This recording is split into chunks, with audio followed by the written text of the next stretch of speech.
Good morning बेटा।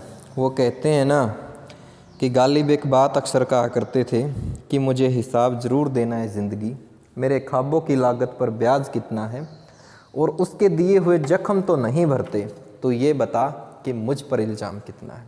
तो नमस्कार बेटा, क्लास +1 से टॉपिक सेट थ्योरी हमने स्टार्ट कर रखा है। एक्सरसाइज 1.1 के क्वेश्चन नंबर 3 तक इससे पहले वाले लेक्चर में हमने किए थे। आज एक्सरसाइज 1.1 से क्वेश्चन नंबर 4 हम सोल्व करेंगे। क्या क्या है? क्वेश्चन नंबर 4 की स्टेटमेंट हमें ये दे रखी है और इसने कहा है कि स्टेटमेंट के अनुसार आपने इसकी सेट बल्डर फॉर्म लिखनी है। ये रोस्टर फॉर्म दे रखी है, हमने कौन सी फॉर्म लिखनी है? सेट बल्डर फॉर्म लिखनी है। तो सेट बल्डर फॉर्म में हमने पढ़ा था कि डिजिट में ना लिख के हम क्या लिखते हैं? वर्ड्स में लिखते हैं। तो कैसे लिखेंगे? ध्यान दें। फर्स्ट पार्ट इसको हम ये लिख सकते हैं क्या कि x such that x is equal to 3n here comma लगा के n जो है वो बिलोंग कर रहा है किससे? नेचुरल नंबर से। n किससे बिलोंग कर रहा है? नेचुरल नंबर से। ऑल्सो जो n की वैल्यू होगी वो क्या होगी? लेस देन इक्वल टू कितनी होगी? 4 होगी। बिकॉज n को 1 रखेंगे तो 3 आ गया, 2 रखेंगे तो 6 आ गया, 3 रखेंगे तो 9 आ गया और 4 रखेंगे तो कितना आ गया? 12 आ गया। 4 से ज़्यादा हम ले ही नहीं सकते क्योंकि हमने इस सेट में इसको बांध दिया है। तो बेटा ये कौन सी होगी? सेट बल्डर फॉर्म होगी फर्स्ट पार्ट के लिए। ठीक। सेकंड पार्ट क्या लिखेंगे? x such that x is equal to 2, 4, 8, 16, 32। देखते हैं कैसे आएगा। पावर हो रही है 2 raise to power 1 2, 2 raise to power 2 4, 2 raise to power 3 8, 2 raise to power 4 16, 2 raise to power 5 32। तो दैट इज कितना आ गया? 2 raise to power n। Same n belongs to n natural number. Also the value of n less than equal to 5। क्योंकि 1 रखेंगे तो 2 आ गया, 2 रखा तो 4 आ गया, 3 रखा तो 8 आ गया और 4 रखा तो 16 आ गया और 5 रखा तो कितना आ गया? 32 आ गया। तो इसी प्रकार आपने इसका थर्ड और फोर्थ पार्ट भी बच्चों कर लेना है। बिल्कुल इजी है, समझ में ना आए तो कोई दिक्कत नहीं है, आप दोबारा से मेरे से डिस्कस कर लेना, मैं करवा दूंगा। ठीक है। फिफ्थ पार्ट में इसने कहा है कि नंबर दिया है हमें, 1 दे दिया, 4 दे दिया, 9 दे दिया, एज ऑन 100 दे दिया। सेट बल्डर फॉर्म में लिखिए। तो x such that x is equal to क्या है? ये पावर हो रही है, किसकी पावर हो रही है?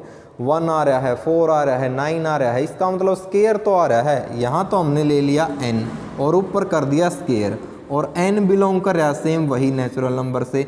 अब n की वैल्यू कहाँ तक आएगी? लेस देन इक्वल टू 10 तक आएगी। 1 रखा 1 की पावर 1 1 आ गया, 2 रखा 4 आ गया, 3 आ गया, 3 रखा तो 9 आ गया। इसी प्रकार 10 रखेंगे तो 100 आ जाएगा। तो ये क्या निकल के आ रही है? सेट बल्डर फॉर्म निकल के आ रही है मेरे लाडलो। ठीक है। तो इस तरीके से आपने करना है कौन सा? क्वेश्चन नंबर 4 और एक्सरसाइज कौन सी है? 1.1 है। क्वेश्चन नंबर 5 देखिए। इसमें क्या है कि list all the element of the following set x such that x is odd natural number. x such that x is odd natural number.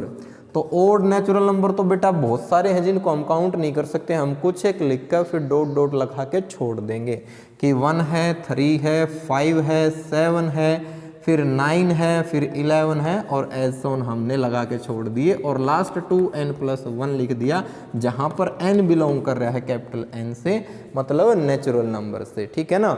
अब 1 रखेंगे, मान लिया n की वैल्यू 1 रखी तो कितना आ गया?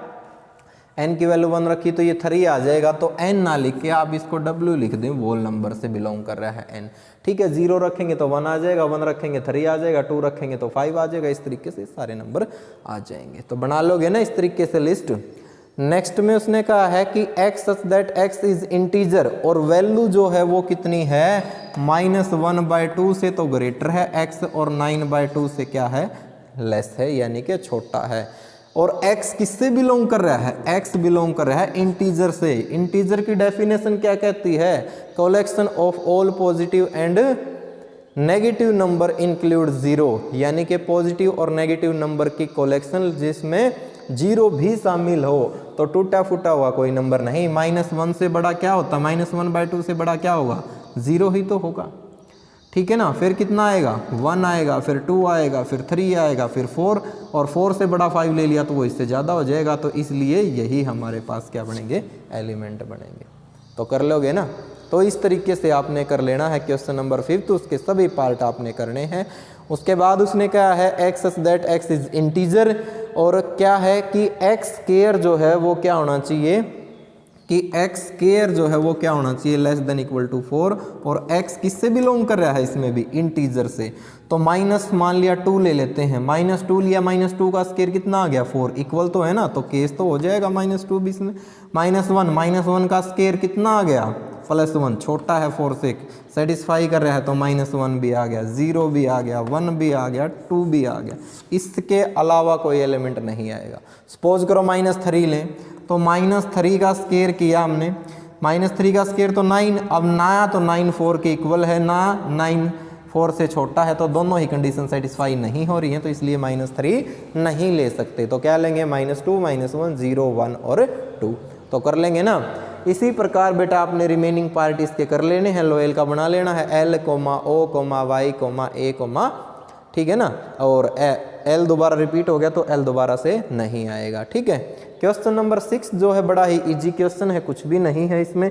इसने ये कहा है कि आपने match each of the set on the left in the roster form with the same set on the right described in set builder form, ठीक है ना। रोस्टर फॉर्म दे रखी है, एक बल्डर फॉर्म दे रखी है, आपने मैच करना है कि कौन सा किससे मैच होगा, ठीक है ना, कौन सा किससे मैच होगा।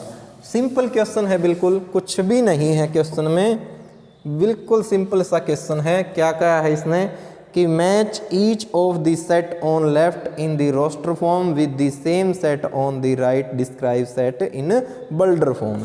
इसने कहा है कि 1 2 3 6 देखते हैं बल्डर फॉर्म के अनुसार। फर्स्ट में इसने कहा कि x such that x is a prime number divisor of 6, तो ये तो नहीं हो सकता, प्राइम नंबर और डिवाइजर ऑफ 6, ठीक है ना, 6 का डिवाइजर हो, ठीक है, तो ये तो केस नहीं है हमारा। X such that x is odd natural number less than 10, ये भी नहीं है क्योंकि 9 वगैरह नहीं है। X is a natural number, x जो है नेचुरल नंबर हो और डिवाइजर किसका हो, 6 का हो। हाँ, नेचुरल नंबर ये सारे के सारे ही हैं, क्योंकि नेचुरल नंबर और क्या है डिवाइजर ऑफ 6, तो नेचुरल नंबर 1 भी होगा, 2 भी होगा, 3 भी होगा, 6 भी होगा, और सारे के सारे क्या हैं, 6 को डिवाइड करते हैं। तो ये एक जो है वो सी से बिलोंग करेगा, 2 और 3 ये फर्स्ट से बिलोंग करेगा कि x such that x is a prime number and divisor of 6, क्योंकि प्राइम में 2 और 3 ही आते हैं, ठीक है ना, और 6 के हैं। मैथमेटिक्स जो है सीधी सी बात है डी से बिलोंग कर रहा है, और फोर्थ रह गया तो फोर्थ किससे बिलोंग करेगा, फोर्थ जो है बिलोंग करेगा बी से, ठीक है। तो इस प्रकार आपने कर लेना है बेटा। तो क्वेश्चन नंबर 6 था ये एक्सरसाइज 1.1 से 3 क्वेश्चन पहले कर लिए थे, 3 आज के लेक्चर में कर लिए। नाम मात्र सा ही छोटा सा लेक्चर है, तो आपने इसके सारे के सारे सम कर लेने हैं बेटा। तो आज के लेक्चर में बस इतना ही, मिलते हैं एक नए लेक्चर में एक्सरसाइज 1.2 में कुछ डेफिनेशन, कुछ इंपॉर्टेंट रूल्स के साथ। तो तब तक के लिए जय हिंद।